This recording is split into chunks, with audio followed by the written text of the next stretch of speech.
Diplomat terkemuka Tiongkok yaitu Menteri Luar Negeri Wang Yi pada hari Senin kemarin mengunjungi Rusia. Setiap upaya untuk mengakhiri perang harus mempertimbangkan kepentingan Moskow juga, kata Wang Yi kepada media.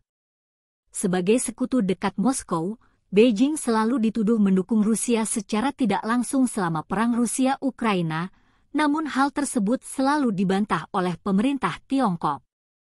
Kementerian Luar Negeri Tiongkok sendiri mengatakan bahwa Wang Yi berada di Rusia selama 4 hari untuk mengadakan pembicaraan dan konsultasi keamanan strategis untuk kedua negara. Setelah Wang Yi melakukan pembicaraan dengan Sergei Lavrov pada hari Senin kemarin, Kementerian Luar Negeri Rusia mengatakan bahwa Wang Yi dan Sergei Lavrov membahas tentang dampak perang di Ukraina terhadap negara mereka. Diketahui bahwa Tiongkok sendiri telah menyusun rencana perdamaian antara Ukraina dan Moskow Rusia yang diungkapkan dalam diplomasi yang dilakukan oleh Wang Yi pada awal tahun ini ketika dia terakhir kali mengunjungi Moskow dan bertemu Presiden Rusia Vladimir Putin. Ketika ditanya tentang perjalanan Presiden Korea Utara Kim Jong-un pekan lalu, Kementerian Luar Negeri Tiongkok menolak berkomentar dan mengatakan itu adalah urusan masing-masing negara.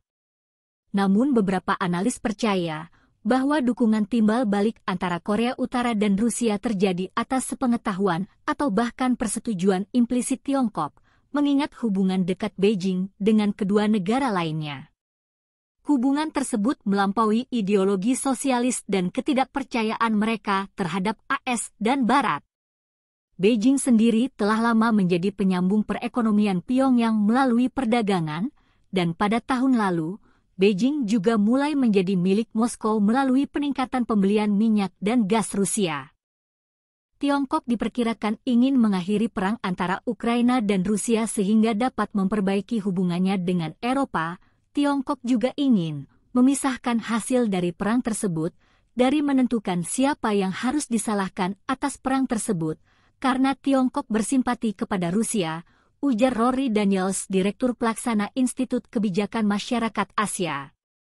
Tiongkok yang selalu dituduh oleh AS dalam membantu Rusia secara ekonomi dan memasok teknologi penting sejak perang dimulai.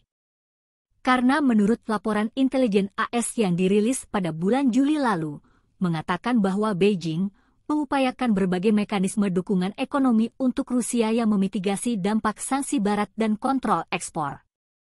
Laporan tersebut juga menyebutkan peningkatan pembelian ekspor energi Rusia oleh Tiongkok dan peningkatan penggunaan mata uang Tiongkok dalam transaksi dengan Rusia.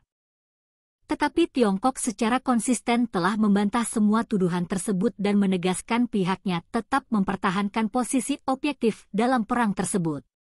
Diketahui, pada awal bulan September ini, Presiden Rusia Vladimir Putin pernah mengatakan bahwa dia berencana bertemu dengan Presiden Tiongkok Xi Jinping, namun tidak mengatakan kapan waktunya.